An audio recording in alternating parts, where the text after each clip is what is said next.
To address the unprecedented threat to our planet's environment, the USC Dornsife College of Letters, Arts, and Sciences is doing more than studying climate change.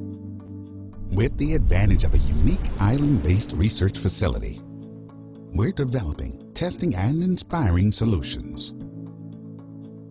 Located in a remote cove on Santa Catalina Island, 22 miles from the coast of Los Angeles, the USC Wrigley Marine Science Center is a state-of-the-art complex ideally situated for land and sea-based field work. It's here, and on USC's main campus, that we're harnessing the power of academic research to overcome environmental challenges. In the ocean, we're tracking changing water conditions, offering scientists valuable data regarding ocean warming and its impact on the environment. Red tide is turning destinations like what's Sanibel causing this red tide for businesses. We're researching the causes and consequences of harmful blooms of algae that are growing in frequency and putting the lives of wildlife and humans at risk. And we're advancing technology to breed shellfish that can persist in the changing environment, relieving the pressure on wild fisheries. On land, we're studying the genetic diversity of endangered animals native to our region, while collaborating with conservation partners to prevent their extinction. And we're training the public, including school kids, to be citizen scientists, empowering everyone to be the environmental change makers of tomorrow. On the land and in the sea, we're pioneering the development of alternative energy sources, from biofuels made of ocean-farmed kelp to electricity generated by microbes. These sustainable sources of energy could someday power our lives, moving us away from the harmful fossil fuel technologies of the past. Finally, because any solution to climate change must include private industry, we're fostering a new generation of environmental entrepreneurs from among the brightest minds studying at USC.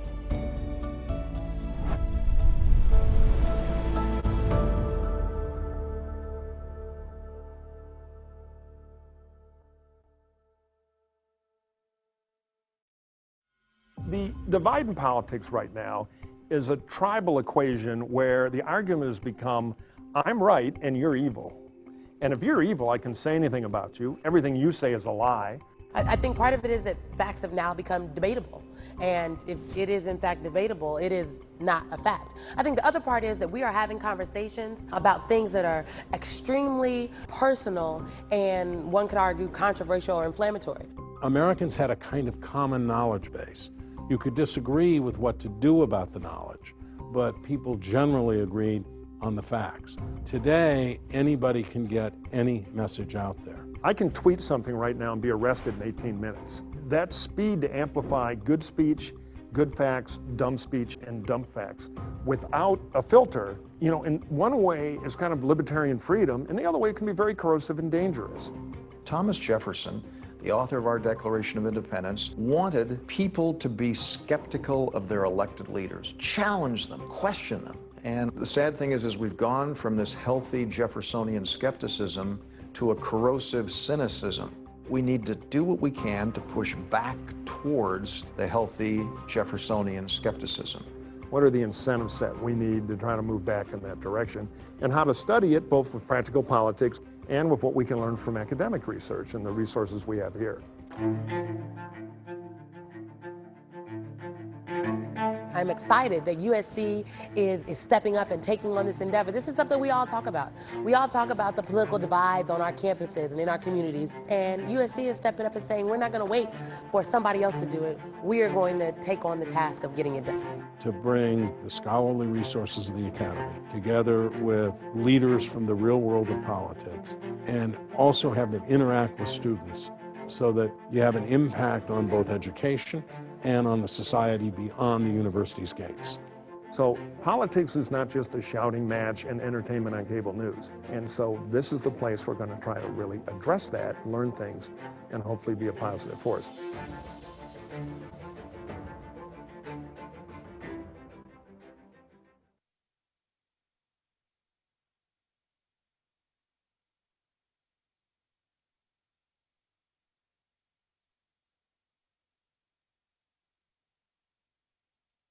Hello and welcome. We're coming together at an unprecedented moment. A pandemic has spread across the globe. A call to end systemic racism demands and deserves answers. And the challenges of climate change continue to confront us as fires and hurricanes destroy our communities. Each issue is urgent, and each issue needs real solutions and real change. This last challenge, the degradation of our environment and the consequences for our planet, is the one we're focusing on today. And I want to thank everyone here for taking the time to make this event happen. And that includes our colleagues at the USC Wrigley Institute for Environmental Studies and the USC Dornsife Center for the Political Future. They didn't want the discussions to wait because climate change poses a monumental threat right now, and because America has a national election just around the corner. At USC, our goal is 100% voter registration and turnout, and I think we can get there. Thanks to Vote SC and the Center for the Political Future, USC student voter registration numbers have been climbing significantly. In 2014, we were at 16%. In 2018, we rose to 45%, and that's nearly a 2/3 increase, which means 100% is ambitious, but it's not out of reach. To make things a little easier, the Galen Center will be open for voting starting on October 30th through Election Day. I want to thank USC Athletics for partnering with us on that. And I want to thank the USC Athletics Black Lives Matter Action Team for its leadership in making this happen. There will be face coverings available, strict sanitation protocols, and physical distancing will be enforced. In the coming weeks, our communication teams will be working around the clock with Vote SC and the Center for the Political Future to get the word out, to get people registered, and to make sure everyone can vote. I think we all understand that voting is a fundamental privilege of living in a democracy. Our students, faculty, staff, and neighbors care about the future, and they understand that elections are critical to determining the path forward for our communities and our nation. This takes me back to the issue at hand today, climate change. Discussions like today's will help us see this issue from an informed, evidence-based perspective. We'll hear facts and consider nuances. We'll listen to experts and ask tough questions. And when we do, we'll see a meaningful path open up for us. We'll have a better sense of how we can help and how we can create the change that we want to see. I'm looking forward to the discussions and to seeing how they inspire all of you. Fight on, everyone, and vote on. Thank you, President Folt.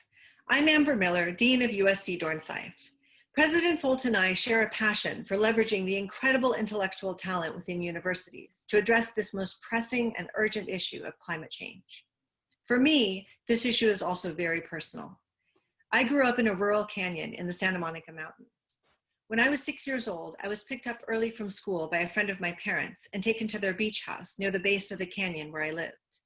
The sky was black with smoke, and orange flames were whipping down the hill toward us from the direction of our house. I was convinced that my parents and little sister had burned up in the fire. We fled down the steep cliff from the beach house to the water and stood thigh deep in the ocean with cloths covering our faces so we could breathe for what felt like hours. Fortunately, my family and the house survived. And though that trauma made the Santa Ana winds terrifying every year, in the 18 years that I lived there, I only remember a single other threatening fire. After being away from LA for more than 25 years though, the LA I moved back to with my family 4 years ago is a very different place. Fires have been a major issue in our lives every single year, whether it's being evacuated from our home or unable to go outside because the air is too unhealthy to breathe. And 2 years ago, when my own daughter was 6 years old, that 100-year-old house that I grew up in burned to the ground. Wildfires are only one of many indicators of what's coming, and we are out of time. The decisions we make today will tip the scales in one direction or the other. We know the potential consequences include our health and well-being, along with the planet's ecosystems and biodiversity. This is not a question of science. It's a question of politics, one of policy, and one of our societal capacity to respond before it's too late. We are here to talk today about ways to speed up the implementation of the many solutions already available, and to talk about how to break through the political roadblocks that prevent more meaningful action. Our USC Center for the Political Future, one of the co-sponsors for the event today, brings together leaders from both sides of the aisle for rigorous debate in which we respect each other and we respect the truth. This center is led by outstanding strategists, Democrat Bob Shrum and Republican Mike Murphy. I'm sure you will very much enjoy hearing from them in the second panel this morning. Our first panel will be led by Joe Árvai, our new director of the USC Wrigley Institute for Environmental Studies, the other co-sponsor of our event today. Under Joe's leadership, we will be expanding upon our long-standing strength in marine and ecosystem research to develop a significant focus on what I think of as human factors involved in addressing sustainability issues.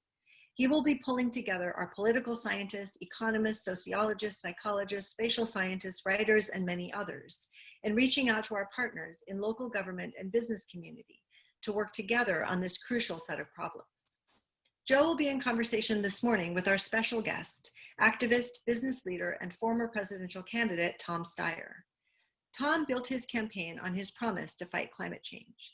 It was his top priority, and he often talked about its direct relationship to complex societal issues. After founding and growing a successful investment firm, Tom stepped down in 2012 to focus his energy and resources on NextGen America. His nonprofit group combats climate change, promotes social justice, and increases participation in our democracy through voter registration and grassroots organizing. Tom's work has led to the protection of clean air and clean energy laws in California, Nevada, and Michigan. I'd like to thank both Tom and Joe for sharing your insights with us today, and a very special thanks to our partners at the Rancho Mirage Writers Festival and their founder, Jamie Kabler, for helping us make this event possible. Joe and Tom, take it away.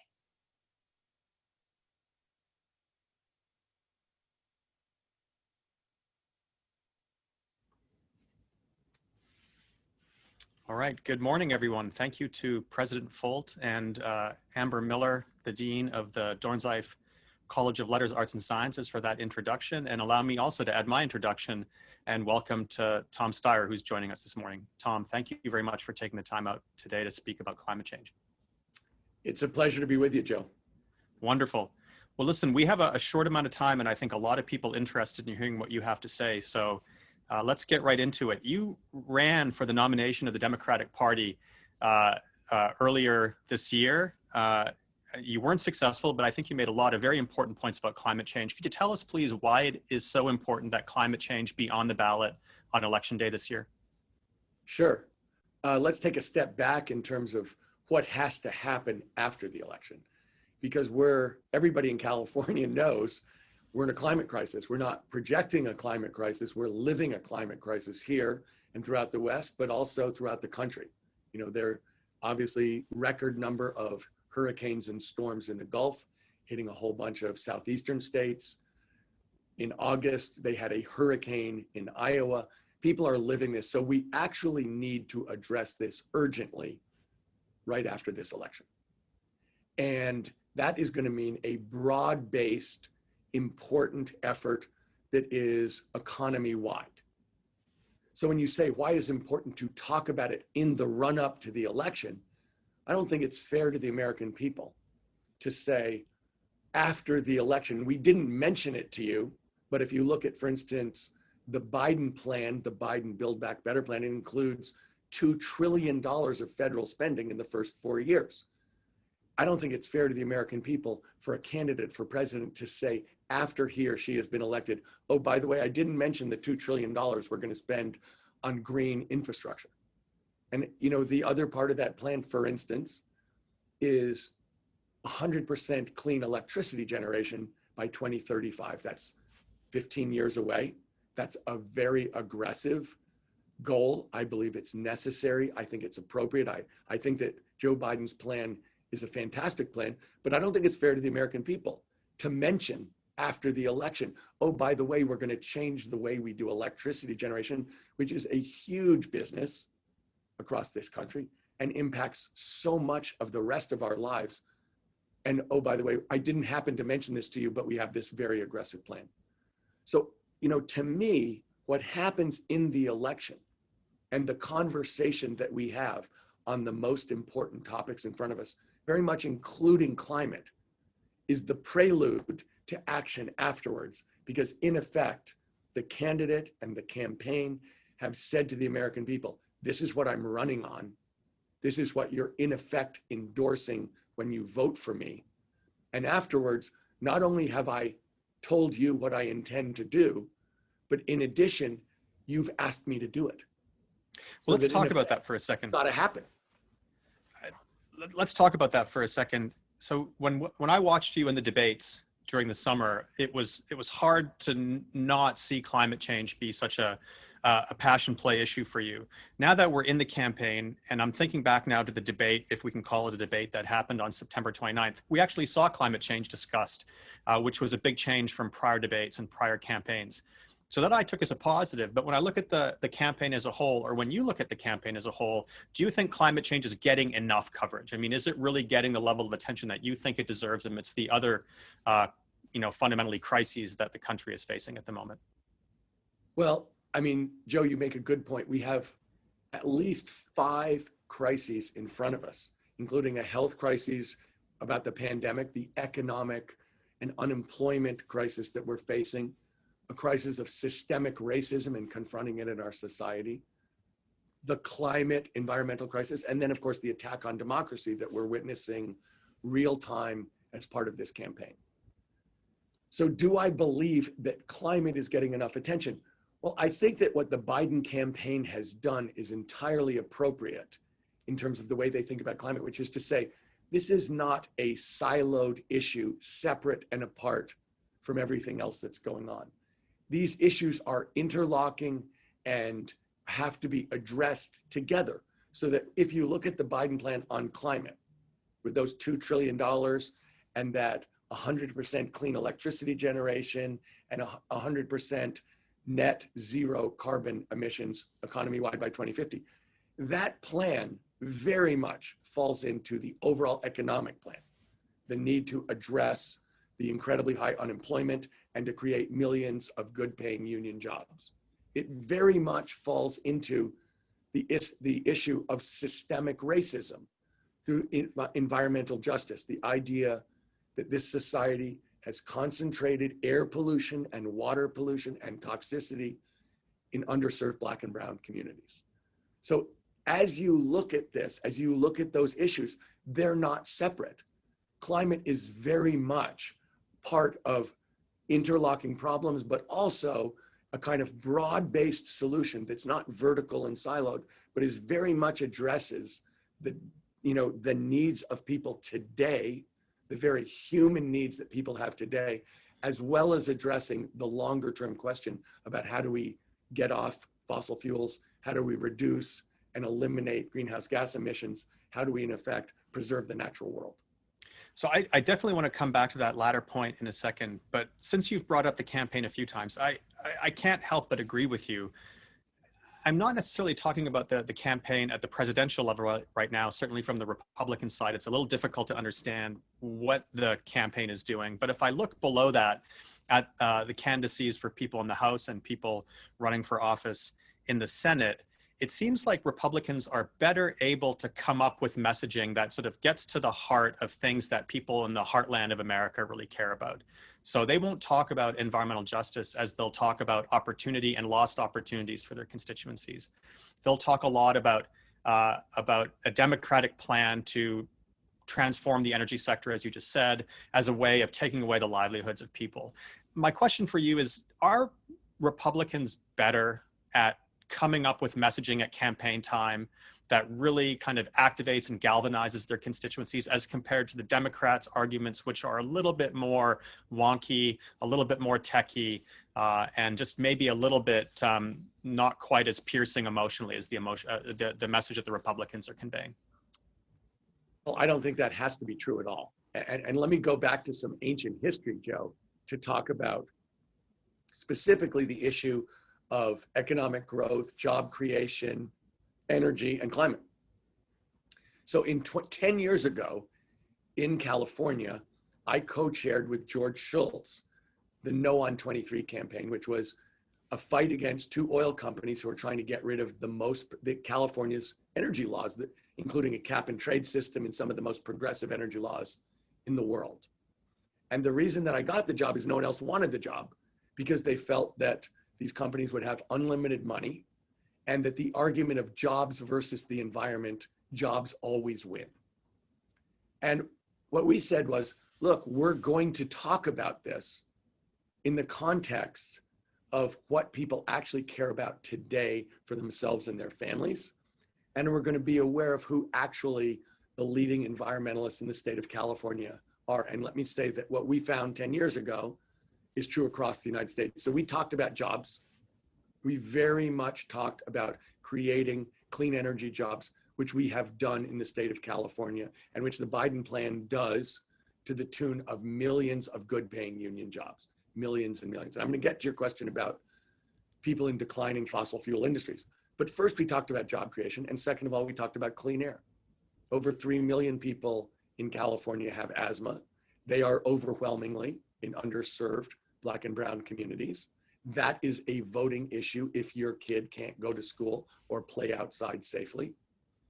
And in addition, we asked ourselves, who really cares about the environment in the state of California?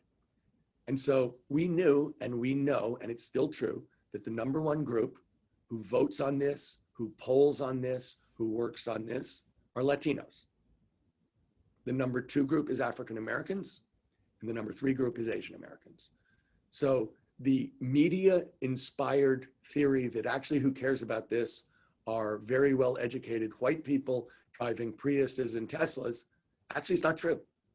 In fact, the environmentalists in this society are very broadly spread and in fact are led by the people I said.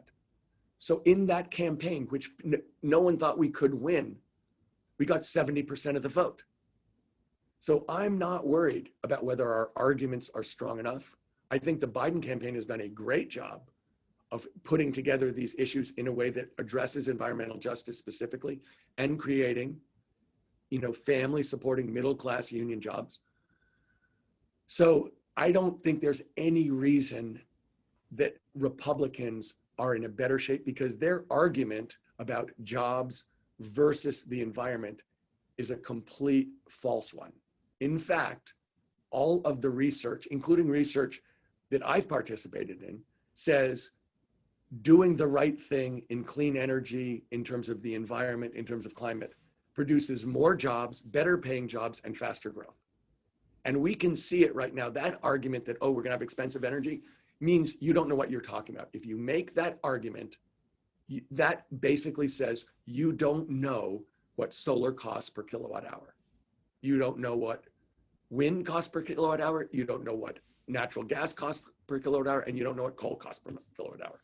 That means you are making an argument from a different century.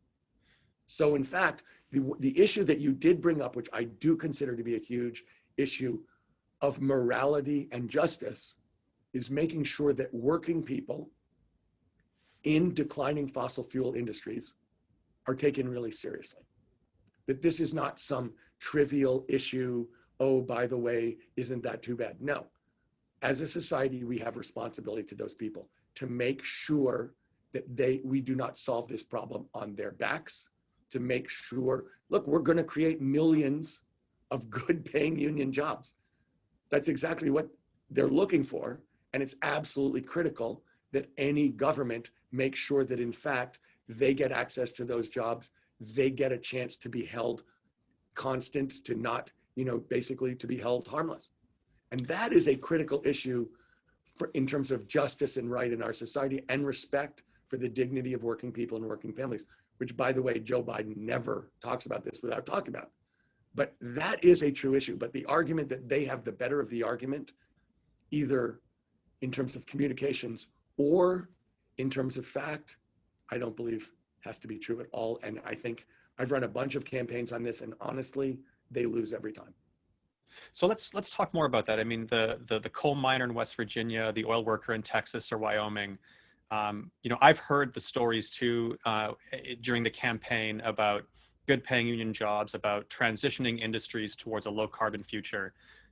What are some of the specifics that you've either encountered in your work or that you're proposing as an advisor to the Biden campaign with respect to things that we can do for those people immediately? As those industries ramp down, where do they go in that interim period while they're sort of transitioning from one job to the other? Well, let's talk for 1 second before we go to the specific opportunities about coal miners in West Virginia. Because let's be clear, 4 years ago, Donald Trump said he was going to revive coal jobs, and they've gone down. If you look at what's going on in the marketplace, if you look at what I described as, you know, the differential cost per kilowatt hour, if you look at where banks and corporations are putting their investment dollars and their loan dollars, the market is saying that we're moving to clean energy. And last week, JP Morgan said that they were going to run their loan book according to the Paris Accords. And Hong Kong and Shanghai Bank, which is a huge international bank, said that they were going to lend $1 trillion to their clients over the next decade to get them ready for net zero. So when you think about coal miners in West Virginia, they saw what Trump said, and it turned out not to be true. They understand what's going on in the world. They're not dumb. They're smart, and they can see the way this is going. But they rightfully are saying, look, we did these jobs. This industry powered America for 100 years. These are dangerous jobs that for 100 years have reduced our life expectancy. We did this to support our families. We deserve something in terms of dignity, respect, and a right to a good job. So when you say, what are we really going to do, Joe? We literally have to rebuild the infrastructure in America across the board, including in West Virginia. We're going to have millions of jobs across this country. We're going to have hundreds of thousands of jobs in West Virginia. We have to make sure that that is true, that people get a chance to get those jobs, that we particularly pay attention to them. Look, as part of the Biden plan, they're saying that 40% of the effort will go to underserved communities. Okay, so we can direct this money to make sure that we're paying attention to people who are being harmed. And I think that's really important. I think we need to do it in terms of paying attention to where the jobs are and who gets the jobs, and also where the pollution is and how we reduce it. So I think that that this is a place where there's going to be a lot of opportunity directly to do it, and we have a responsibility to do it. And these are smart people. They can see where the market's going. I've asked repeatedly people in West Virginia, do you want to be a coal miner or do you want to be well paid? And they said, look, it's still true that being a coal miner reduces your life expectancy by a lot, but we're willing to do it for our families. We need to produce jobs there that they have access to replace the jobs that are going to go away over time based on market forces. Yeah, and I get that this is really hard, and I appreciate you taking a shot at what I think is a really difficult question to answer. It's one that I've mulled over as well. I mean, when people say that all politics is local, the saying that I've used is that all big corporations are people. You know, they are full of people who aren't there to pull one over on someone else. They are, as you said, people who are trying to work for a living, to provide for their families. And all too often, I think the conversation around net zero, greenhouse gas emissions, climate change, looks at the monolithic company and forgets that there are people on the inside. So I couldn't agree with you more. Shifting gears a little bit, let's talk about mobilizing voters. I know that when you were running for the nomination, you really made a point of how important it was to mobilize young voters. What's your message to young voters as they get ready to vote, if they haven't already voted in early November? Well, I know you know this, Joe, but everybody who's listening may not know that I started something called NextGen America 8 years ago. And its mission is to engage and empower people between the ages of 18 and 34. And the reason for that is that group of people, which is millennials and Gen Z, is the 40% of potential voters. It's the most diverse group in American history. It's the most progressive group in America, and they had been voting at half the rate of other American citizens. So to the extent that we actually want a representative democracy, it's really important for those people to participate and take the power that they deserve as American citizens. And I can tell you that when we ask hundreds of thousands of people in that age group why you don't vote, they said consistently, the system doesn't work. Nobody really cares about us. It's failed. Why would I participate? And that's the beginning of a conversation. So given how big a group of people that is and what the low propensity to vote was, young people can change our country in 2020 dramatically and transform where we're going. And that's something that NextGen has worked on for 8 years. I know that people in that age group are passionate, knowledgeable, and understand basically that their futures are at stake. We have it. The difference between these two candidates is a chasm, the biggest I've ever seen, really the biggest I can imagine. And so it is really important for young people to, I believe we will have a historic turnout, the highest in history this year, because young people recognize that their futures across the board are at stake. And that in fact, if you look at those 5 crises I was talking about, young people are being disproportionately hurt by the economic slowdown related to COVID. If you look at the numbers, it's dramatically skewed in terms of suffering to younger people. That's a huge issue for them emotionally, from a mental health standpoint. Climate is something they're going to be living with for the rest of their lives, and they know it. Young people, absolutely get the climate crisis, how it impacts them personally, what it's going to mean to their future. And young people are absolutely committed to racial justice. We've asked people for years, and they're also committed to having healthcare. So across the board, they see their futures as on the line. And I believe, the voting has started. As you know, Joe, the ballots have gone out in California. They haven't gone out in every state, but over 9 million people had voted as of last Saturday. So I'm sure it's a lot higher than that. I haven't seen the numbers as of yesterday. But what we're seeing in the early rounds is exactly what I'm saying. Dramatically higher participation by people 18 to 34. And, we're seeing a huge spread. Young people get that if we don't have a transformation of this society, they are being dramatically disadvantaged and their futures are in peril in the most basic ways. And so I think they're going to turn out and really transform our society. Bless them.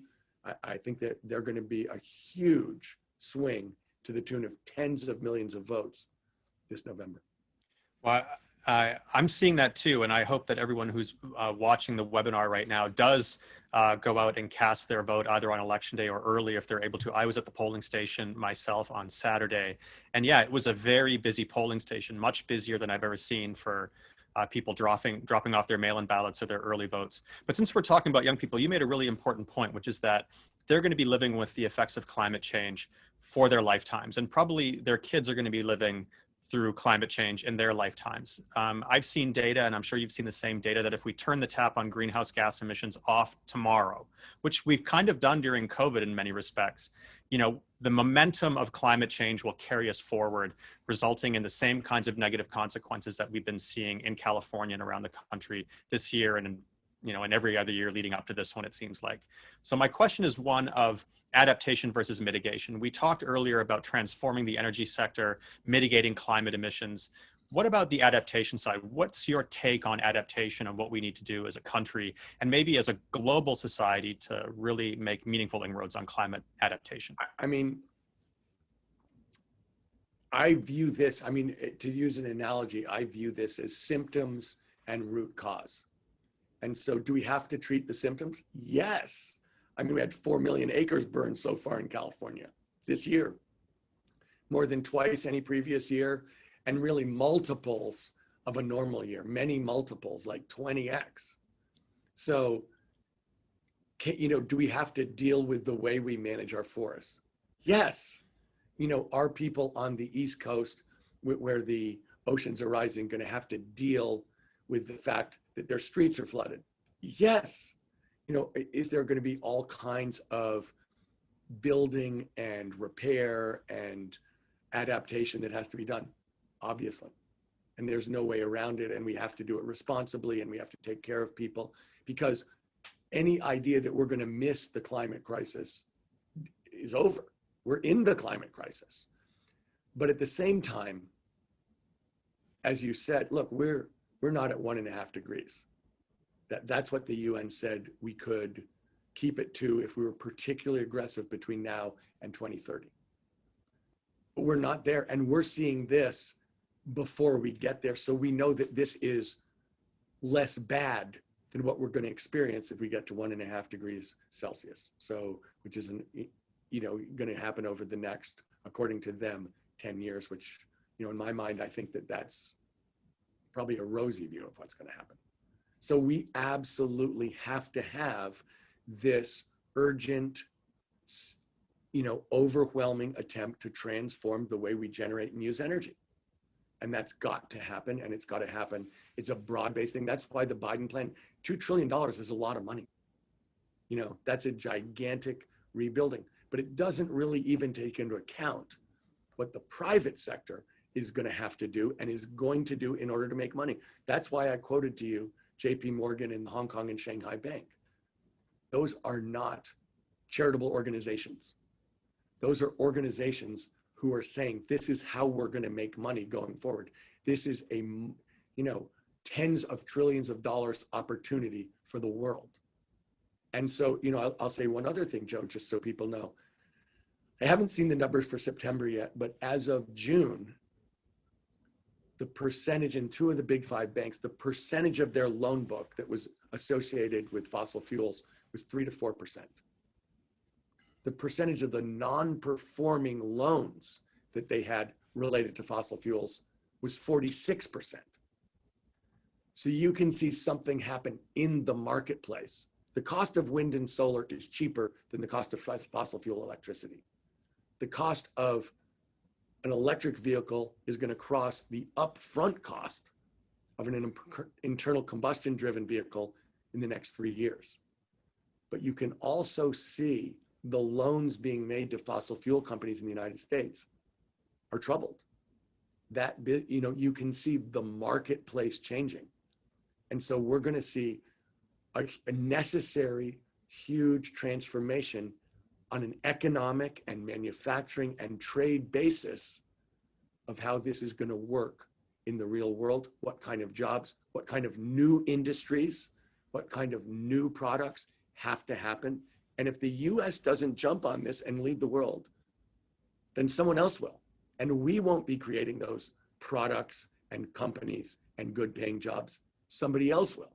So the idea that we can just hide and go back to the 1950s and pretend it isn't happening means that basically we're going to be putting our people not just in the wrong place in terms of the environment, but also in terms of job creation and the ability to sustain a family, and the idea that we're going to be an economic as well as an environmental and moral leader in the world.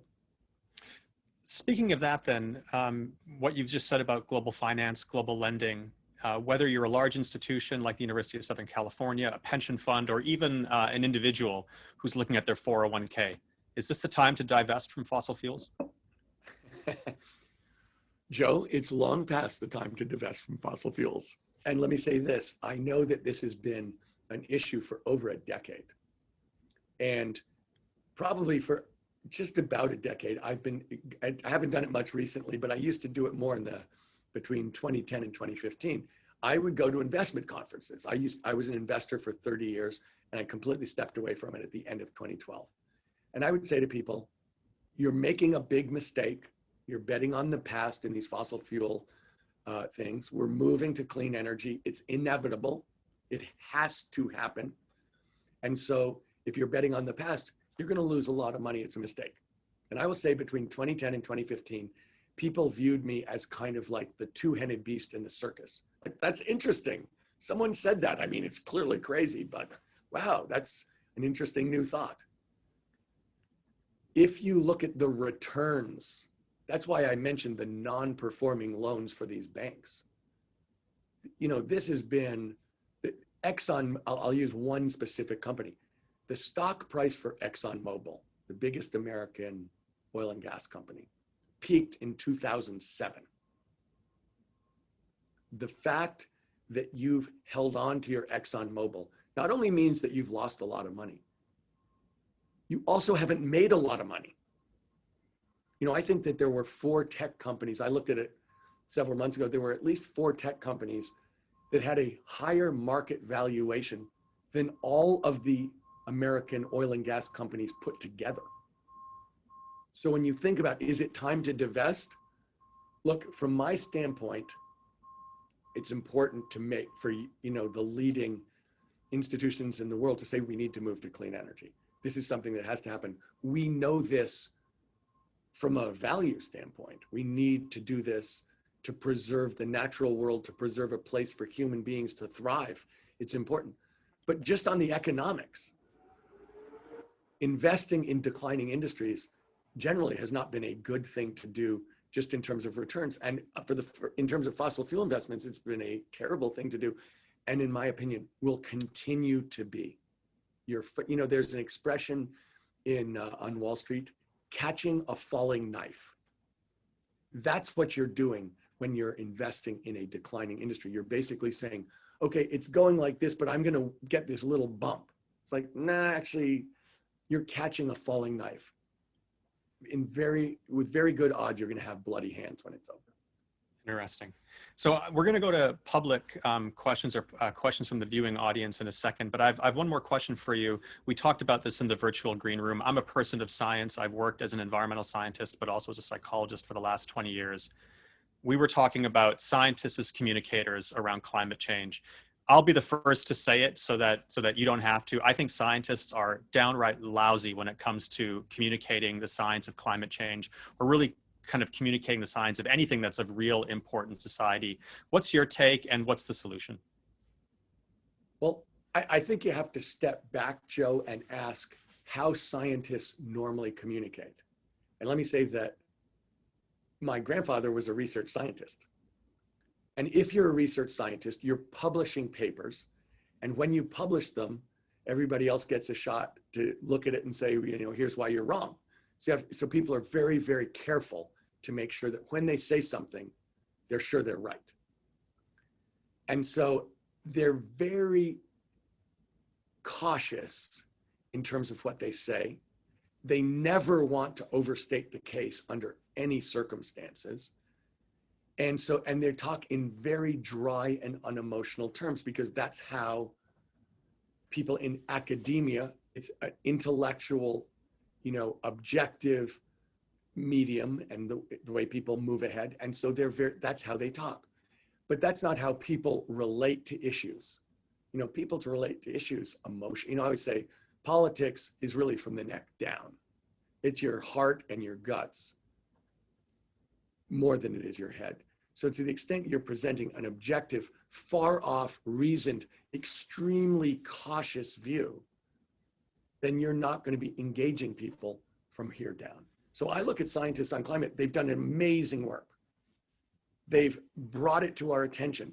They've been right. They've tried their hearts out. I know how many of them have been emotionally disturbed to watch this happen and to feel as if they've watched it happen while they're begging people not to let it happen, and how upsetting it is because they can also see into the future.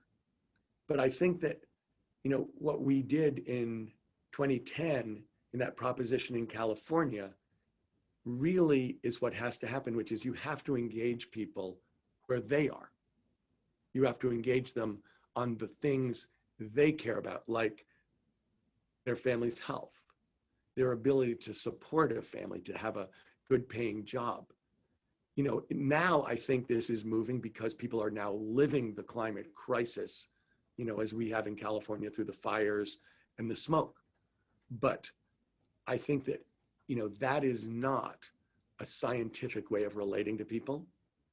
And I think that, you know, there is a need here to go to people where they are, tell the truth, but put it in the context of where you can see how it's going to help right now. And, we're there. We have environmental justice on our side. We have the bulk of Republican voters on our side right now in terms of, is it happening? Are humans causing it? Should we be moving to clean energy? The American people get this really strongly. Young people get this overwhelmingly. At times, the polls have said it's the #1 issue this year for Democratic voters.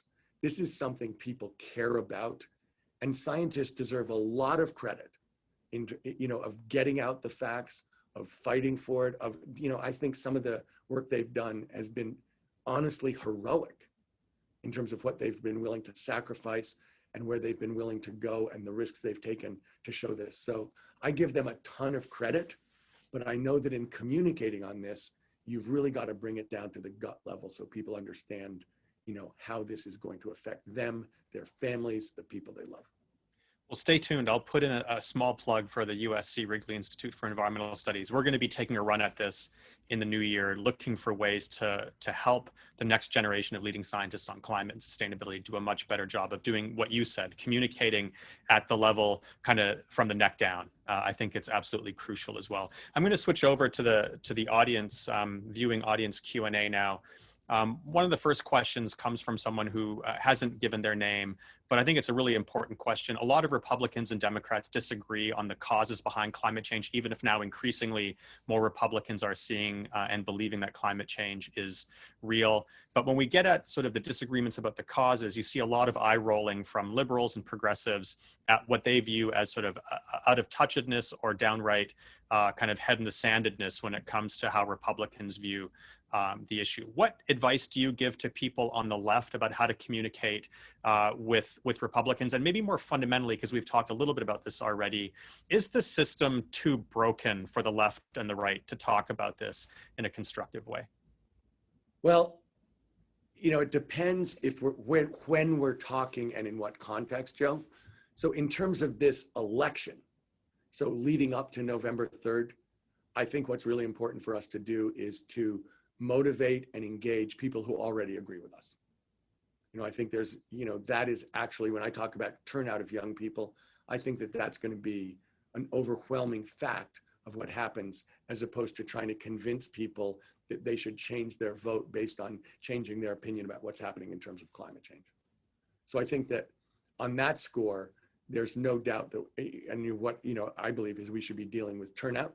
We should be dealing with motivating the people who already agree with us. And, I think that's the overwhelming number of Americans, including Republicans, on this issue. But for them, it's probably not a voting issue. I got it. I think after the election, when we get to voting and we get to actual policy and putting through programs, I think we should be making our case to people across the board. I think that it's a lay down. I don't think it's necessary at this point to have an opinion about climate change in order to vote for the Biden plan, because clean energy is cheaper. I always say to people, who do you think is going to win? American technology and research and innovation and entrepreneurship and engineering and business, or burning rocks? 10 years ago, you had to bet. Now you don't have to bet anymore because American ingenuity's already won. The real question here is, do we want to go with a win-win-win situation, which will create millions more good-paying union jobs, will get rid of pollution across our society, will create new industries, and will address climate through clean energy, or not? Because there isn't really another side to this. There is no argument on the other side, except fossil fuel money to support people who will support them once they're elected. And that's always been, we haven't talked about it, but there's always been a huge issue here about fossil fuel companies putting up billions of dollars over the years to support candidates who will then in turn support them and retard the kind of clean energy move that we need to address climate change. And that is a huge deal. And that is something which has absolutely corrupted American politics. And it's important to remember that the only political party in the world still denying climate change is the Republican Party of the United States of America. In every other country, every party acknowledges it. They may argue about what to do about it, but there's nobody else who's still holding that view in any major party in the whole world. Well, let's talk about the Republicans. I'm going to read a question from Edward. I'm going to read it verbatim. There's a lot in here for you to react to, but let's give this a shot. So Edward says, I've listened to the Democratic promises in the past and have almost never seen the promises realized. Trump, like him or not, has delivered on most of his promises. What makes you confident, especially given our present debt, that there's any likelihood that your ideas will go forth? So you're right. There are a lot of premises in that question that I disagree with, but that's okay. Let's talk not about the past, let's talk about the future. From my standpoint, I believe there is an urgency and a necessity to climate action. And I believe that Joe Biden believes that too, because he said that to me on multiple occasions. And I believe he's passionate about it and knowledgeable about it and sees it through the lens of human beings that he cares about. So for one thing, I believe that what the campaign is putting forward as a plan is something that he really knows a lot about and is absolutely committed to. And I believe that the Democratic leadership knows that this is something which has to happen very fast. And so when I look at it, do I understand that there will be lots of political issues about getting this done fast, getting it done right? Absolutely. And so, you know, I understand that. But I believe that people understand at this point, not just the urgency, but the necessity of this. And so when I look at it, you know, I want to deal with we have very high unemployment. Very high unemployment. It's stemming from this pandemic response, but it seems to be, and I've thought for a long time that it would be stickier and more difficult to overcome over time than some people think. And that's exactly the time when the government needs to step up and fill in the demand that's been destroyed in our society, the buying power. In addition, this is a time when money is cheaper in terms of borrowing costs than it's ever been in American history. So the need to do this is huge. The ability to do it is huge. And I believe, honestly, the responsibility to do it is total. So I'm committed to this. I believe from multiple conversations with Democratic leaders, Democratic voters, that this is something that everyone is committed to. That's your first question, Joe, was why do you have to talk about it in the campaign?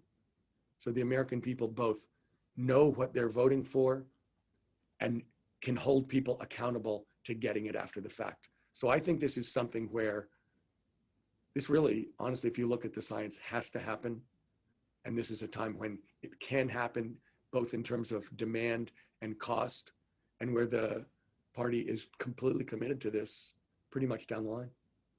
Well, we've basically come full circle, and when that happens, it's a signal to me that we should probably wrap it up. So I'm going to do two things. I'm going to apologize to people like Megan and Lance and Sasha that I didn't have time to get to your questions. And then I'm also going to thank you, Tom, for taking the time out to talk with us. This is an important issue for a lot of us. It's certainly critical to me. It's always fun to talk to someone who gets into the issues, and it's enormously helpful, I think, for a lot of folks to hear your perspectives, whether they agree with them or not, as they think about what they want to do next. So I can't thank you enough for taking the time. I can't thank our sponsors enough, especially the Dornsife Center for the Political Future, the Wrigley Institute, for putting this on. And I wish you the best, and I look for good things to come. Can I make one last point, Joe? Absolutely. Look, this is going to be the election of our lifetime. This is going to be 1932 and 1860. So whichever way you vote, it is absolutely critical that we get historic turnout. It is anyone who thinks their vote doesn't count, I believe, is wrong. It is critical that you vote, that your friends vote, that your family vote, that the American people speak and make a choice. I mean, obviously, I'm not secretive about it. I have a strong opinion about the right choice. But it is absolutely critical for the people who are listening, who I assume the majority of whom are young people in that 18 to 34 band. It is really important that you show up. That is the way that we transform society peacefully in the United States of America. That is our democracy. You are our democracy, and your generation is going to change the world. And this is when it has to happen in the next 3 weeks. Tom Steyer, founder of NextGen America, thank you very much for joining us. It was a pleasure. Thank you for having me, Joe. Goodbye.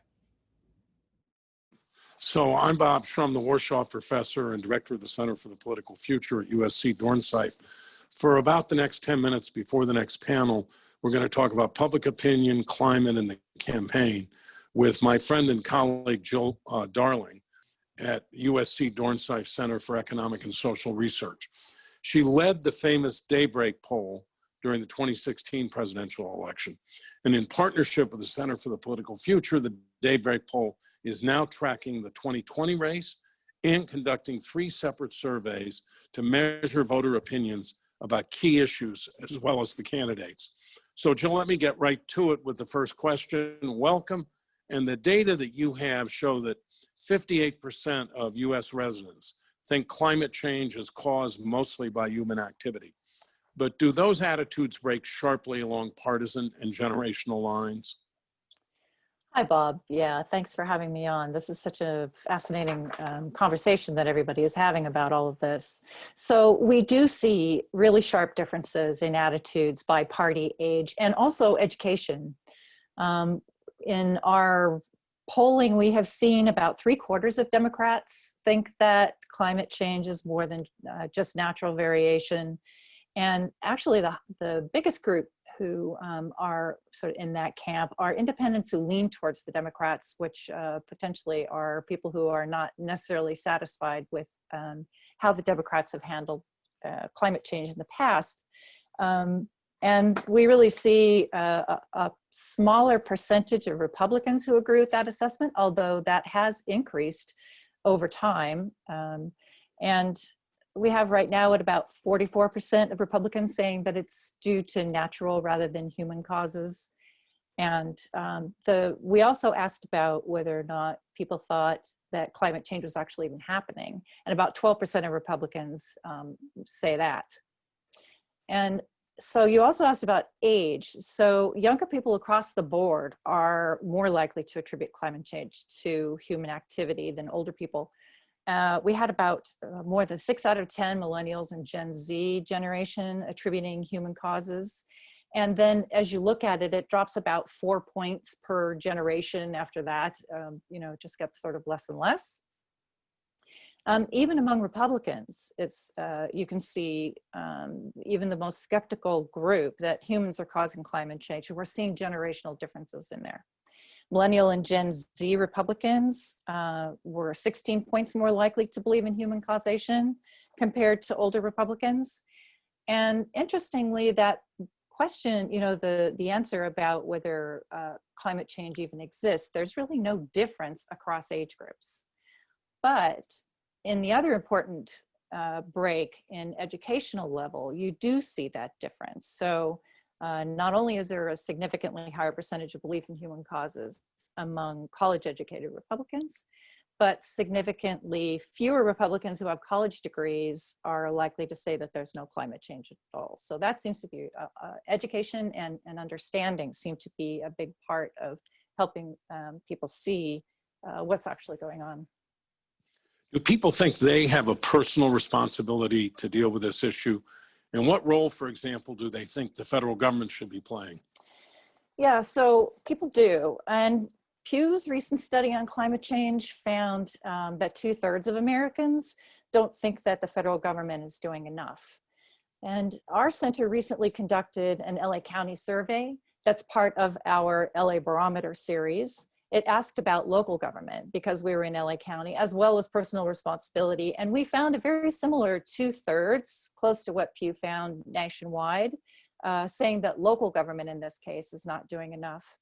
And about that same proportion of Angelenos said that individual actions can make a difference in fighting climate change. The work is really ongoing in this study. We don't have a lot of results that I can report yet.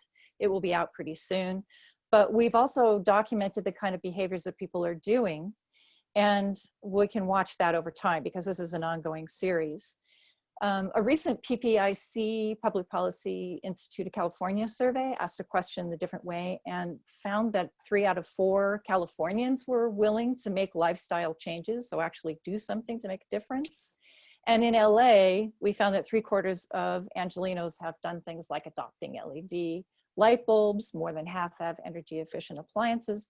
But I really think that part of the problem for people is, well, and for policymakers, is that, well, people have a great deal of willingness to do something, interest in this as an issue. It's not necessarily clear to them what they should be doing. Yeah. What about the recent fires here in California? Tom Steyer mentioned a hurricane in Iowa, but these fires seem to occur year after year after year. Do people believe they're caused at least in part by climate? And do they see climate change as a direct threat to their own futures? Yes, we have seen in our LA County study that LA County residents have said that they feel that something is specifically a threat to Angelenos and to the well-being of people living in Los Angeles. The Pew study I mentioned earlier found that people across the country see it as affecting their own communities, and really specifically in the California states, in the Pacific states. And in PPIC's California study also found people in California feeling like it's already occurring. And about half said that it is already a very serious threat to the economy and quality of life.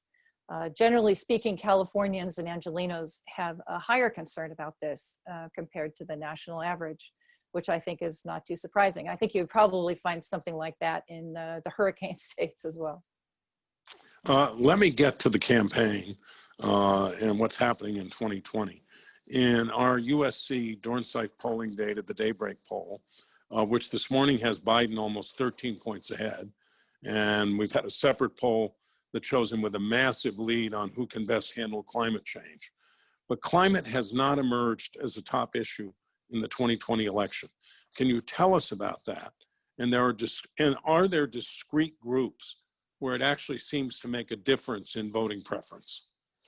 Yes, we are seeing really a very small proportion, about 5%, who name climate change as their top voting issue. That, of course, is in a situation right now with the pandemic, and the economy is as it is. And it doesn't really vary so much by age when you look at this. It doesn't really come up as a top voting issue, the top, not a. We asked for people specifically to tell us, like their very top issue. And people with college degrees are 3 times as likely as those without degrees to name it as a top issue. Again, those numbers remain very small. But my sense about this is that in our very dramatic political situation, it doesn't really leave much room for people to be thinking about who's best on the environment. Even if, other polling has found that people do feel like this is an emergency situation, I think it's really possible that our polarized electorate has really just already chosen up sides. And as Tom Steyer mentioned earlier, climate change is, one issue of many where these candidates are really far apart. So it's sort of like it doesn't have to really be the top issue to still be on people's minds and being very concerned. It's just, for Californians, it's very salient as our wildfires burn, but just maybe not as salient as lockdowns and the economy and, social distancing requirements of teaching kids at home. And what about young people? So I didn't see a difference by age in terms of whether or not it came up as a top issue. Once again, we've talked about this, Bob, that if we were asking people for their top 3 issues, then we might be seeing this come up higher in terms of, people's second or third choice. But for the moment, with our top issue, the percentages just remain very low. Yeah, I myself think that given the racial tension in the country, the sense of division, the COVID crisis, the recession, it's not that people don't care about climate. I think they do. Absolutely. They can't say it's their top issue because there's so many other things pressing in on them. And any final thoughts? No, except that I just think that, you know, the more that this ends up being something that we can think about instead of just having everything be the latest, you know, sort of political crisis, I think that this is really going to start being top of people's minds more and more, because we do see that changing in the polling when you just ask about it as an issue and about whether or not this is something that is urgent and needs to have, you know, attention paid to it. Thank you very much, Jill. And in a moment, we'll move on to our next panel. All right, thanks, Bob. Bye. I'm here with my co-director at the Center for the Political Future, Mike Murphy, and we're going to have a panel where we talk about what practically can be done, how attitudes can be shifted, how partisanship can maybe be drained to some extent from this issue, with three extraordinary guests. Christine Todd Whitman was the 50th governor of New Jersey from 1994 to 2001, and incidentally, Mike Murphy worked for her. She also served as the administrator of the Environmental Protection Agency during President George W. Bush's administration. And she runs the Whitman Strategy Group, a consulting firm that specializes in energy and environmental issues. And she recently spoke at the Democratic National Convention. Michelle Lujan Grisham is the 32nd governor of New Mexico, the first Latina governor in the country. She went to Congress in 2010. She was elected in 2010, served 3 terms in Washington, and chaired the Congressional Hispanic Caucus. In 2019, she oversaw one of the most productive legislative sessions in New Mexico state history, notably a historic investment in public education and a landmark transition to clean energy. Bina Venkataraman is a journalist, author, and science policy expert. She served as the senior advisor for climate change innovation in the Obama administration, where she forged partnerships to prepare for climate disasters and to declassify data useful for global development. She's currently an editorial page editor at the Boston Globe and former director of the global policy initiatives at the Broad Institute of Harvard and MIT. And of course, there's Mike Murphy, my friend, my opponent, and the person who is helping us in so many ways steer the Center for the Political Future in the right direction. Governor Lujan Grisham, I think I'll start with you, and then we'll go into kind of free form on this. But New Mexico, under your leadership, has implemented strong regulations to curb emissions and to hold bad actors accountable. You did this in a state where oil and gas are important industries. How did you get it done, and how did it affect the economy? Well, a couple of things, and I hope you don't mind that I do this, Professor, but to make sure that we're providing the most accurate information, I'm actually the first Democratic Hispanic governor in the country. New That's Mexico true. boasts 2 women Hispanic governors, and I was elected to Congress in 2012. In 2010, I was elected as a commissioner in the largest populated county in the state of New Mexico. All I could say is my cheat sheet was wrong. That happens to me a lot, so I can totally understand, but I want to keep you and I honest. And I really appreciate this question, because I think there's a notion that for oil and gas states, for fossil fuel energy states, that there's no way to curb carbon emissions, deal with greenhouse gases, and to be really clear that you're moving as immediately and swiftly as you can into a clean energy economy, because it becomes just an economic issue in the moment.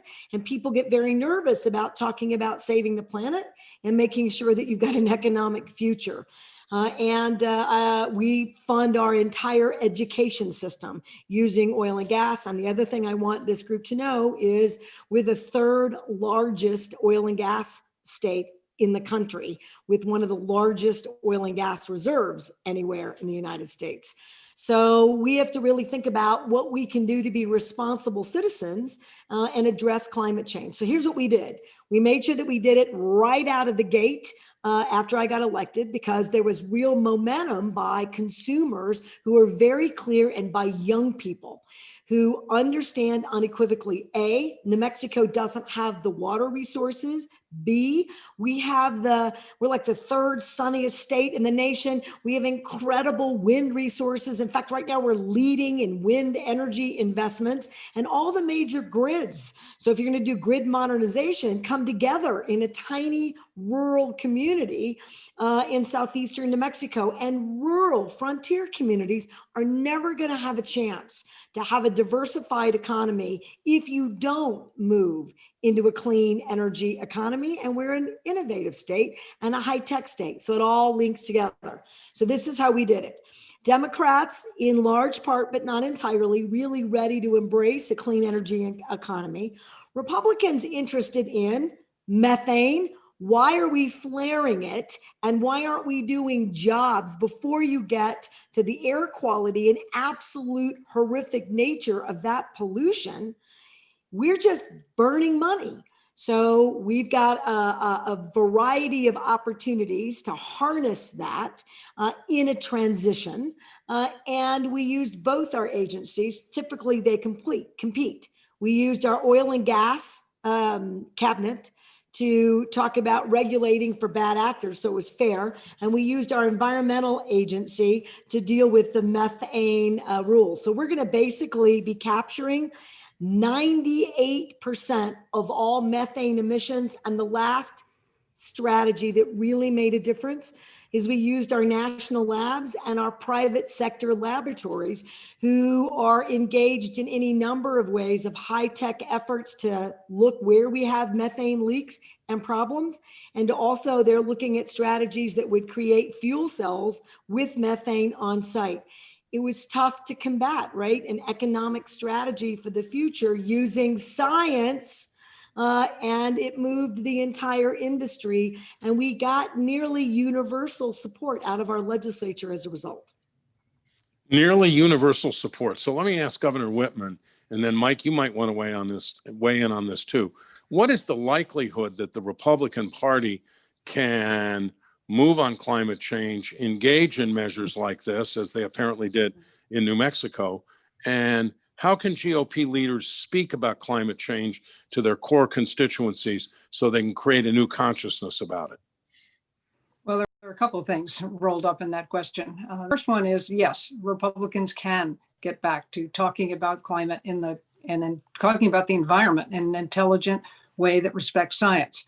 The environment used to be a Republican issue. The first president to put aside land was Abraham Lincoln with Yosemite. And we all know about Teddy Roosevelt and the national parks. And it was Richard Nixon who established the Environmental Protection Agency and signed the Clean Air Act, the Safe Drinking Water Act. And so it's been a Republican issue for a long time until the last about 10 years, when it's all revolved around regulation and the hatred of regulation and government coming in and telling you everything you had to do about a problem that seemed so huge to people that they didn't think that they could actually ever do anything that would impact it.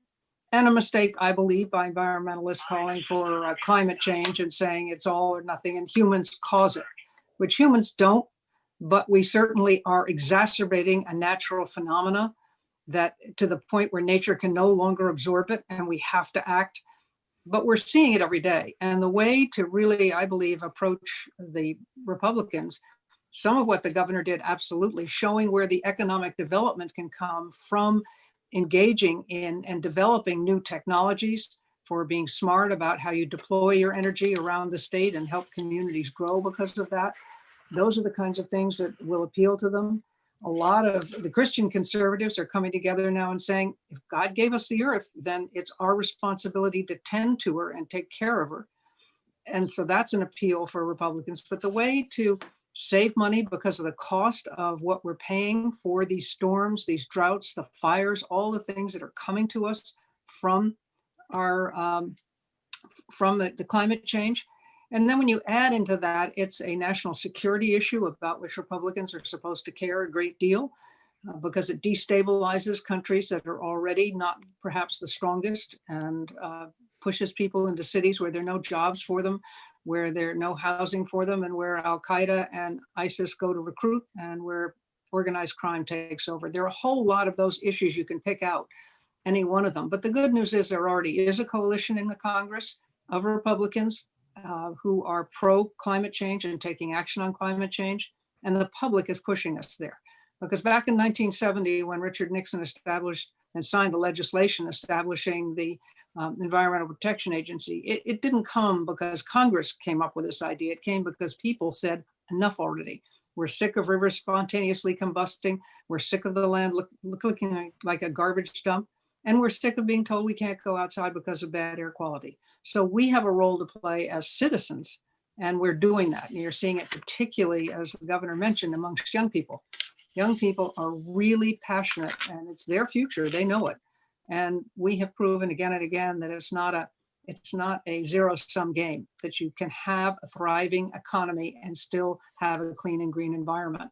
And we need to remind people of that. Our history shows it. And we need to give them the talking points that allow them to be comfortable when speaking about it. That's very interesting, because 1970 was the first Earth Day, and I'm sufficiently advanced in age that I was actually there. Well, you weren't alone, believe me, I was there too. I do think, Mike, what's your take on this? Can the Republican Party be moved on this? Is the governor right?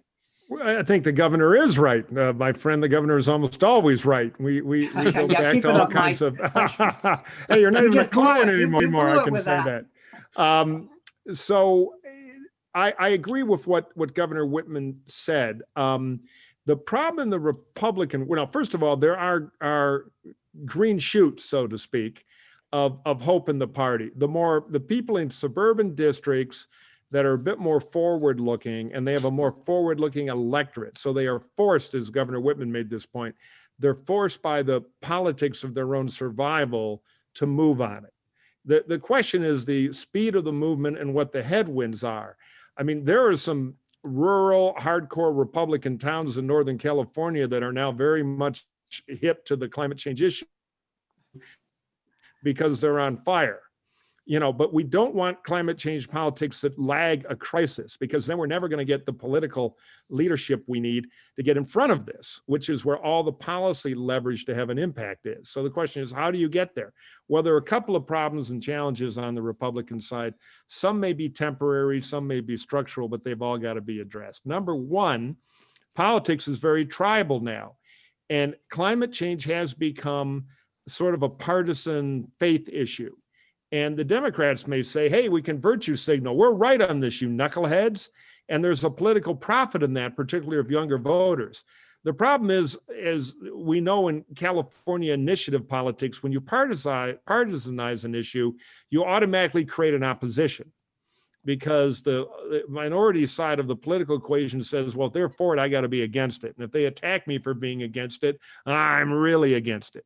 And that tribalism now is particularly deep in the party under the temperament and tone of our current fearless leader. Now, we may figure that out in the election 3 weeks from now. So I think there will be a moment, should he lose, as most polls indicate he shall, where there's going to be some recalculating among the pragmatic politicians in the party about what a modernized conservatism looks like. And when you look at the demography of the next wave of voters, who in time will become all voters, it's clear that the climate change issue is not only a policy impairment, it's a political impairment, it's a political necessity to survive. So I think you're going to see a certain pace. The thing that I am most interested in, and I think you and Jill might have spoke about this in the earlier panel, is how the argument is reframed from Democrats bashing on slow-moving Republicans to get a language and a policy framework to incentivize Republican politicians to go gain votes on the issue. To be able to go to the medal-bending states and tell somebody who's 52 years old standing on a lathe that they don't have to be afraid of a green job, because right now that's code for AOC sending you to coding school where you're going to get yelled at by a 25-year-old, which is not nearly the future a lot of them want when they have a union, they have friends, they're older in their careers. So, changing the incentives of politics to make this kind of a national Apollo mission, not one party beating up the other party for being Luddite and stupid, is a way to open the door to move Republicans to get where their voters are going. So that's the greatest magnetism in politics. So I'm guardedly optimistic that the trend that's already started will after the presidential election kind of resets things. And then, hopefully we'll make some progress. But it's going to take a new language in the Republican Party, a new kind of approach than climate change equals Bernie in a Prius. You know, that equation's got to be shattered politically for the Republicans to be able to, Republican voters to kind of wake up to this, particularly primary voters who have so much power. Turn to Bina, but given what Mike's just said, I'd like to ask Governor Lujan Grisham a question. How did you get Republicans to go along with all of this? Well, part of it was to make sure that oil and gas was interested. So when you've got the large oil and gas producers, the XTOs and Exxons and Chevrons who embrace climate change and being responsible to the largest degree for that effort, and actually writing to President Trump saying, look, climate change is real. We can do things about it together. And in fact, they need power. And in a state like New Mexico, they need water. So they've been incredibly productive. So we do recycled water. Never would have gotten that passed without oil and gas. We have investments in solar and wind. Couldn't have done that without oil and gas. And they were also very clear that they want a predictable future. They want to know what is happening, how it's happening, and what kind of infrastructure will benefit their ability in this new shift. Well, they're a business. You give them that predictability, they will support you. And they supported us by making sure that the accountability measures were there too. And in fact, even in this political context where we have a divide, oil and gas industry and the association, they will endorse and support just Republicans. And then every other industry in this climate discussion, then they're going to all support Democrats. That's not the case anymore in New Mexico. Oil and Gas Association either is neutral or very involved in supporting directly Democratic candidates and in that messaging because it is in fact their future, and they can't recruit young people and the high-tech workers that they need unless they are accountable to securing a more productive future. So that was the key. Oil and gas, I never would have passed the Transition Act. We wouldn't be in the incredible position that we're in. We wouldn't be retiring, generating stations and coal-fired plants without the oil and gas industry. We would have lost it in our legislative session. And that's not to say that we aren't going to be robust regulators, and it's not to say that they're thrilled with every one of our environmental policies. That natural tension will continue. But having that industry embrace this future and take responsibility changes the political dynamic in its entirety. I want to just hang lantern on that from personal experience. So our firm has done some work in New Mexico on this issue. And more than a year ago, I met with the CEO of one of the huge oil companies. And I kind of had an old reference point. I thought it would be like, we got to fight these communists. They're trying to. It was the opposite. It was exactly what the governor's saying. We have to find a common future we can all agree on. Because unless we're part of the equation and we're all in it together, our business is going to fail. And we don't want to fight that. We've got to try to get some. It was 180 degrees from where oil and gas might have been even 5 years ago. And there are still some holdouts in the industry. But for one of the largest companies to have this point of view, I thought was a huge, huge, powerful signal of what a cooperative future could look like. Bina, your terrific book, The Optimist Telescope, stresses the importance of long-term planning on different levels to achieve progress on climate change. And that sounds to me a lot like what we're hearing from the governor, what we just heard from Mike, what we heard from Governor Whitman. How do individuals, businesses, communities, governments, and society as a whole do this? How do we get people to focus on the long-term planning? Well, I think for one, we have a really instructive metaphor, or let's say reality, happening with COVID-19 right now, which is to say that we see what the cost is, the economic cost, the cost to society, the humanitarian cost and loss of lives from ignoring scientific warnings, from not acting quickly enough on sort of the threat of the pandemic in the US to contain those early outbreaks, those early clusters. And we see sort of the impact of that as it comes down. So we have the opportunity to take that, I think, actually as a learning manual for dealing with climate change, because we know that climate disasters are having a huge economic toll already, that they will continue to have more of that toll if we don't do enough to mitigate both the emissions, but also deal with resilience and preparedness in our communities all around the country and even around the world. So I think on the one hand, we kind of have this reality right now of the pandemic. We could actually use this crisis as an opportunity to be instructive to people about the costs of short-sighted thinking, the cost of not acting quickly enough on scientific warnings, if we so choose to do that as a society, as leaders across society, but also within businesses and within communities. Now, it's not so easy to do this kind of long-term thinking and long-term planning, which is why I wrote a book about it, to sort of lay out a playbook and the sorts of tools and insights that people can draw upon to do it. And it really matters for climate change. It really matters to sort of wed some of those short-term political imperatives, whether it's building those constituencies in business, building those constituencies among young voters who are making a huge impact, we know, not just in the primaries, but also in the general elections going forward, so that there is a reason for leaders to take seriously these issues at the beginning. And I think, the latest Pew polls show that a majority of American voters think that this issue is important. They're going to be thinking about it when they go to the ballot box. How that plays out with the Electoral College is a different question, but I think within state races for the Senate races that are going on around the country, for a lot of local elections as well, climate change becomes a more powerful issue when people vote on it, when they hold their leaders accountable. And the reality is that a lot of people care about it as a long-term issue because they know it impacts their children, their grandchildren, their nieces and their nephews. They care about it from the point of view of, as Governor Whitman said, stewardship of the planet. They care about it from the point of view of being good ancestors, good parents to the next generation. So I don't so much worry about our care about long-term future and about long-term issues. It's more about wedding those short-term incentives and motivations with the right kind of behavior.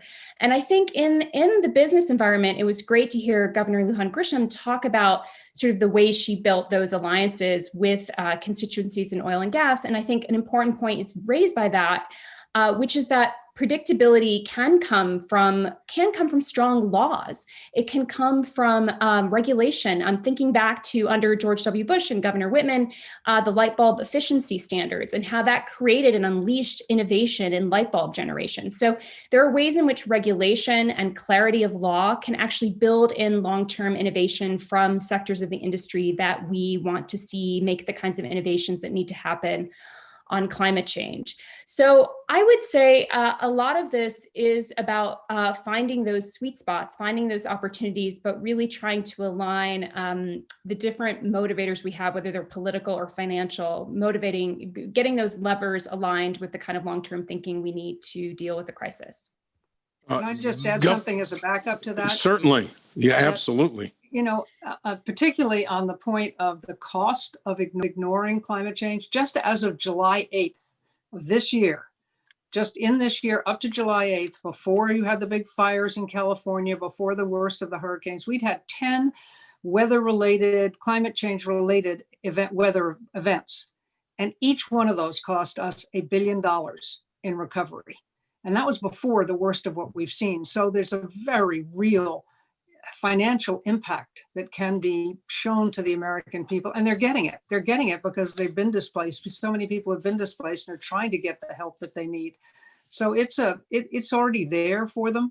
It's there for us to show to them. The other thing that I think we need to think about is changing. Well, I agree absolutely that the companies are seeing that they want certainty. That's the most important thing that most companies want. They want certainty. Just tell us where to go. It was like this administration rolling back the car tailpipe emissions. The leaders of some of the biggest auto companies came to them and said, don't do this. I mean, yes, we think the Obama standards went a little too far, too fast, but we're on our way there. We're doing it. Don't roll these back completely. So this administration at times has worked contrary, it's antithetical to economic development.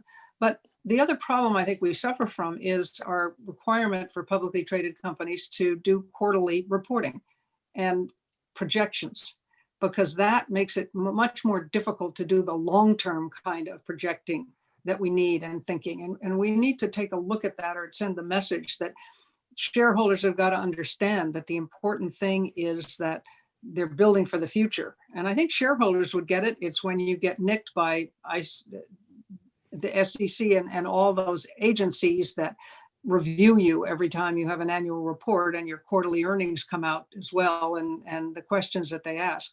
So there's a lot in this that we have to address, but they're all addressable. And I also agree with what the governor said, that young people now are demanding answers when companies try to recruit them. What are you doing for the environment? What is your commitment to climate change? And certainly the companies with which I was associated with when I was on the boards were ones that found that their best, they wouldn't have gotten the quality of person that they wanted to hire, young person, if they hadn't had good answers to those questions. So let me follow up on that. Joe Biden says he's going to rejoin the Paris Climate Accord. But of course, that by itself doesn't achieve the goal of actually reducing the emissions and turning the tide here. What regulations and laws do we need at the federal level? And what's the prospect that we're going to pass them? For example, people talk about a tax or cap on carbon emissions. What's the right way forward here? Well, I'm a carbon tax person. I believe a tax on carbon is the best way to go rather than a cap and trade. I mean, it's going to take the president. We have to have a change at the top. If we don't have a change at the top, this is not going to happen. Joe Biden, if he comes in, will say, this is an issue we've got to address. He will appoint someone to the head of the EPA who understands the mission and who's committed to it. We will get back in the Paris Accord, but you know what? The rest of the world isn't going to take us seriously until we do some stuff here at home.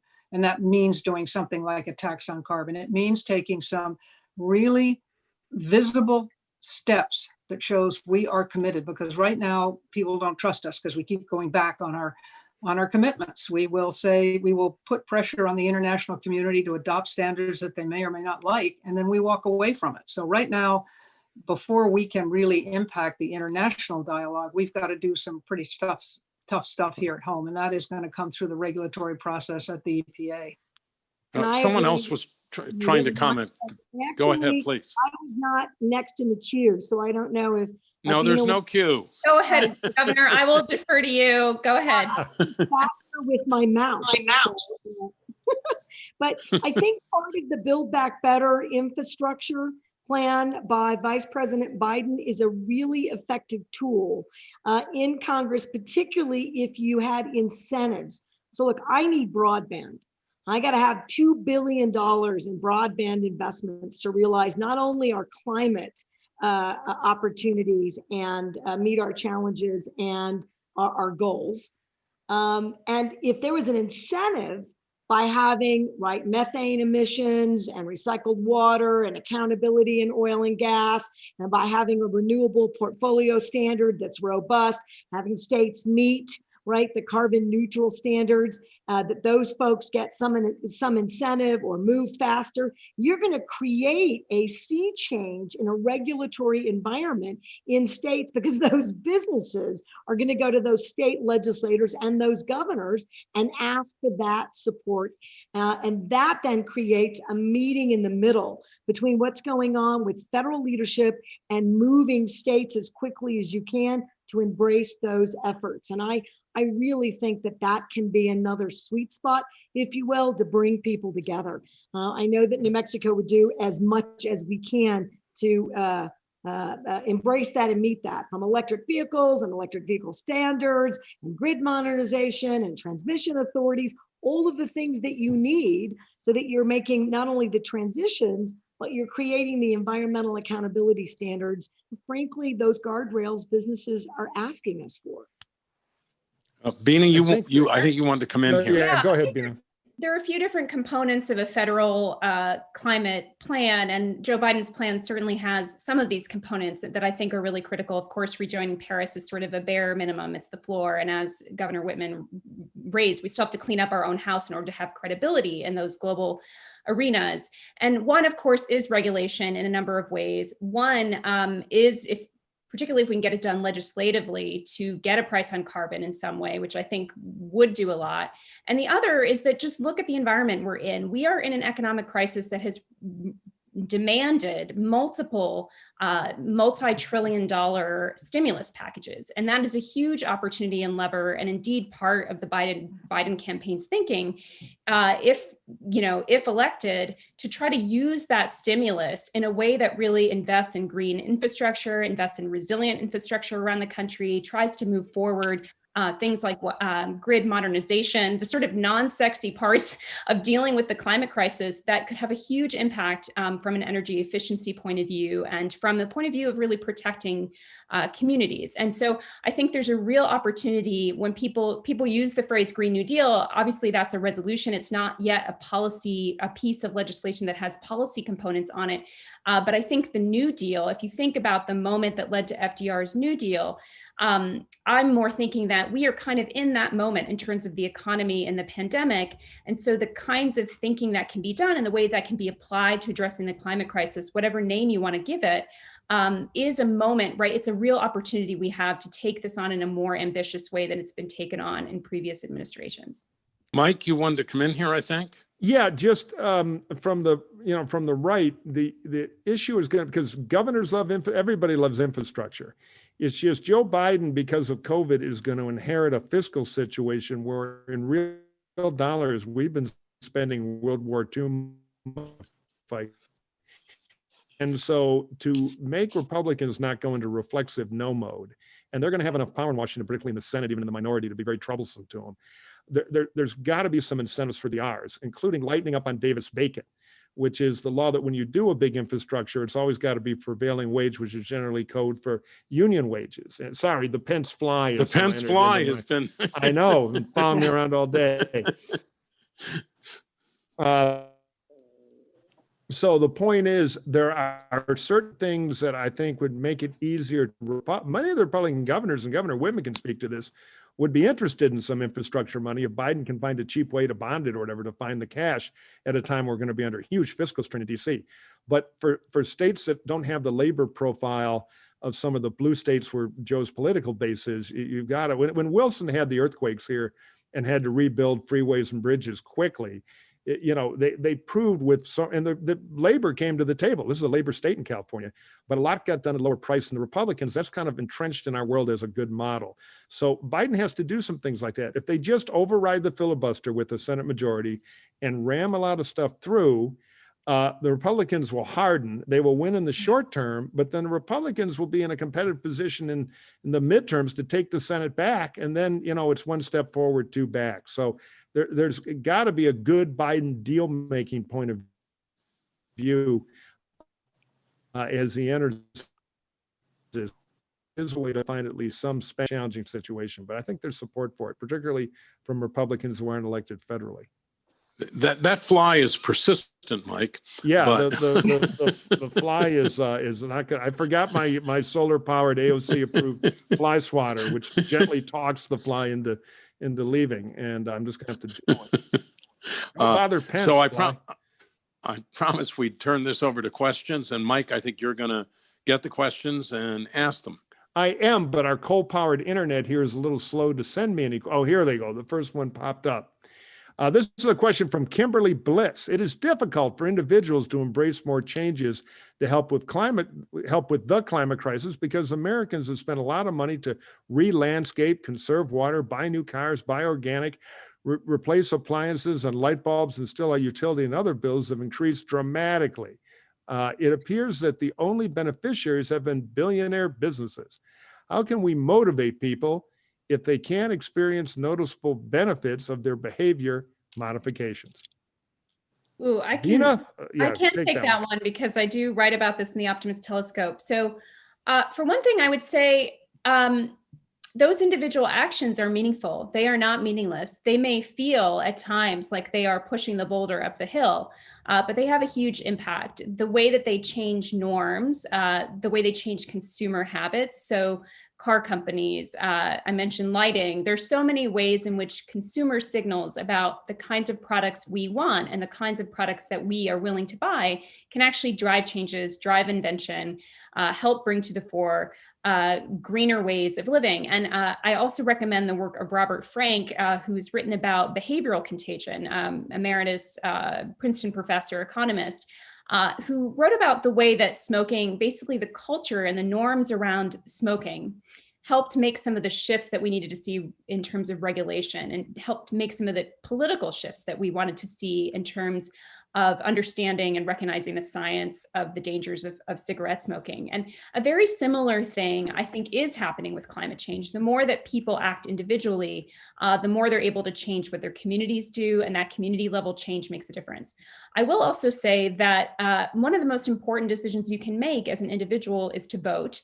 And you can do that with the long term in mind. You can do that with the climate crisis in mind, and not just in the presidential election, which is, I think, when a lot of people get motivated to vote, but really voting up and down that ballot. There are ballot initiatives in California that relate to the climate crisis. Local utilities and their interactions with local boards and municipal politicians. Those are ways you can have an impact on the problem that will be bigger than just your own sort of isolated act. But don't stop those acts, because it's not mutually exclusive to see the kind of change we need to happen in financial institutions and our political institutions, and the kind of change that you can make happen in your own life. And we know that it actually can help build people's willingness to do more.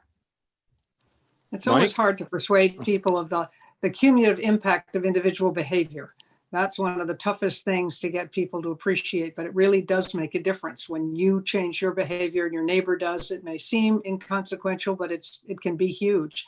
And one of the best tools actually that we've seen from the federal government was the Energy Star program.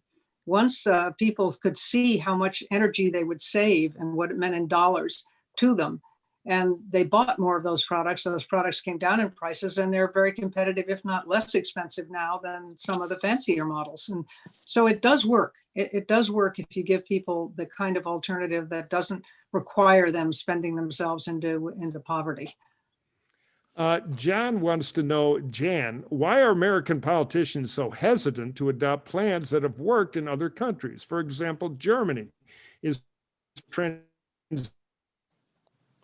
with, I think, to retire elderly coworkers, retrain middle-aged coworkers, and train younger people in different skills. Why is that hard for us to do here? I think people may have missed the middle of the question, Mike, because you froze. Oh, well, I didn't freeze, the internet did.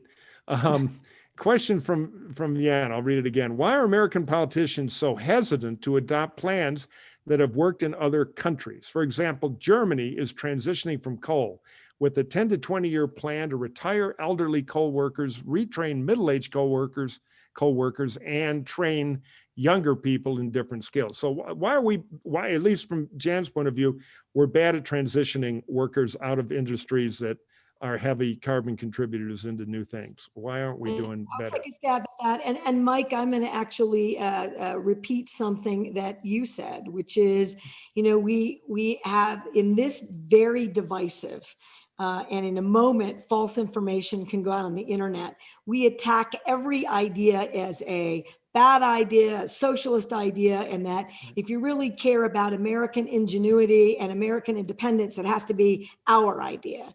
I have no explanation for that, except that is, in fact, the situation we find ourselves in, more than the obvious, that we are not really interested as a global society in fact-finding and evidence-based strategies and solutions. So I did something a little bit different, and maybe interested was a bit harsh. We've lost ready opportunities to embrace that again, which means we've got a lot more to do in our education system so that people really get the benefit of seeing best practices around the world and weighing in that context. But we did in our energy transition law, because the debate is also happening here. What are you going to do, particularly with minority workers in rural communities, as we transition out of fossil fuels? They are losing their jobs, and in a small rural community, you have 1,000 people that have nowhere to go. And this whole notion again, they're going to all be wind energy experts and coders isn't going to happen. And so what we did is we put equity money into two places. One, that we're going to actually give those payments, like a stimulus check every month, $20 million worth to those workers and their families. You have to take the consequences of not having a job off the table.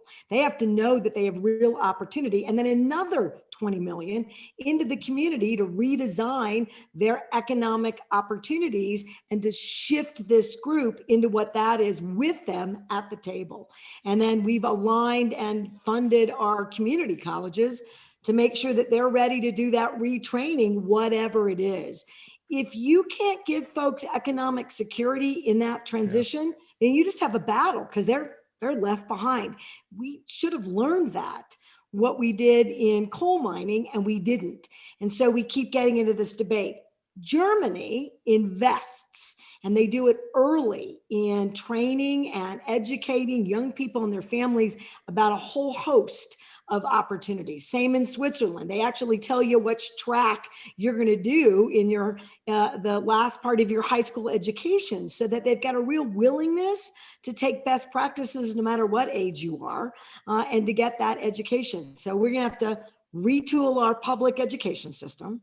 We're going to have to make sure that we don't leave workers behind. And I get it. It means that we got to come up with more money, but those are economic investments for the long term. And I can move quicker into those renewable energy as an example, aerospace as another example, movie as another example, outdoor as another example. Those, I get returns from those economic industries that shore up my ability to keep my commitments. If we don't do that for workers and their families, then I think that they're just going to reject Germany's idea, Europe's ideas, Japan's ideas, because you know what? They don't make any difference to me today. I can't pay my mortgage. And so it's very easy to just reject it as being a bad idea. Yeah, I agree. If you don't take the economic fear out of it, gets screwed up. Go ahead, Governor. Well, I was just going to say that one of the first things that I did when I became governor was send my Commissioner of Community Affairs, I actually had the public policy, excuse me, at that point, over to the Netherlands to look at what they were doing in dealing with sea level rise, because New Jersey is a coastal state, 127 miles of beaches, and we were clearly going to face that. And people really accepted the ideas that they brought back, the team that went over that brought back, and we were able to institute some of them. So there is some of that going on, but I agree absolutely.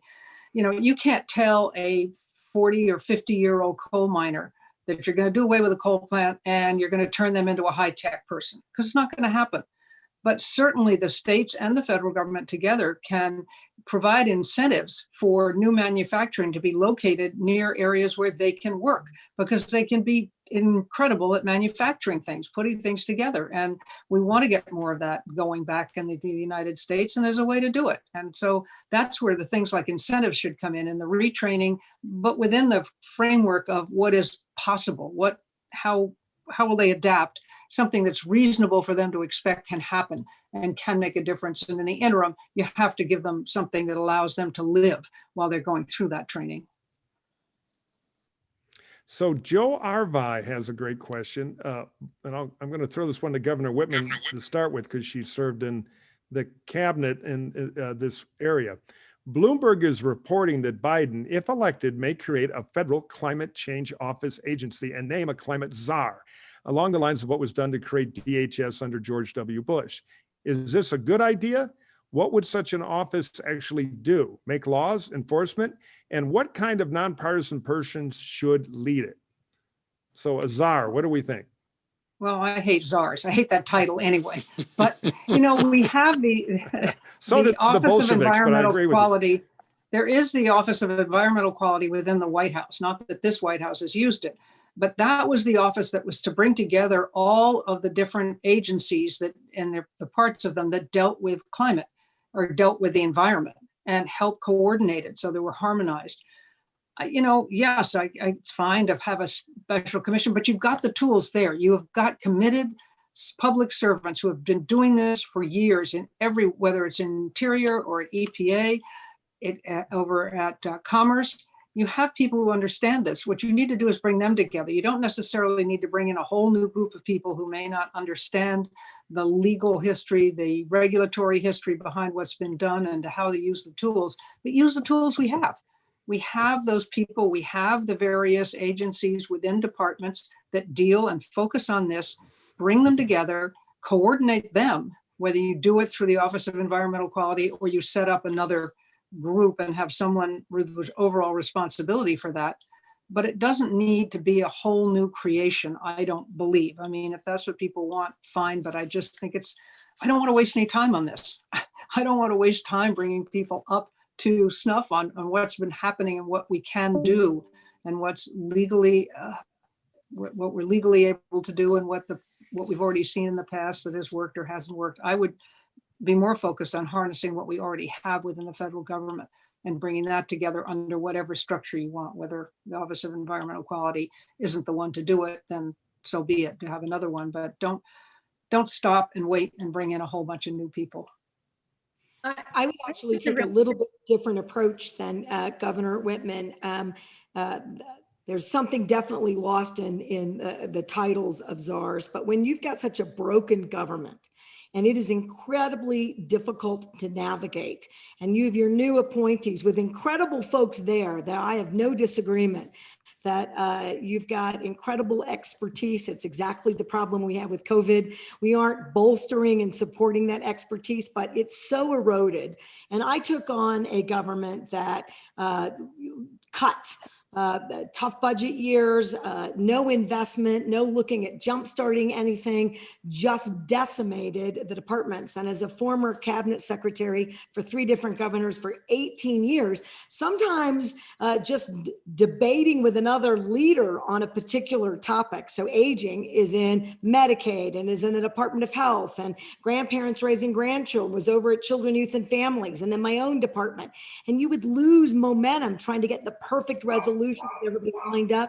I do think one person that makes sure that you don't get into a circular effort, really trying to solve these problems and breaks through, but also lifts your experts up. And then maybe it's temporary and then moves them into executing all of those efforts.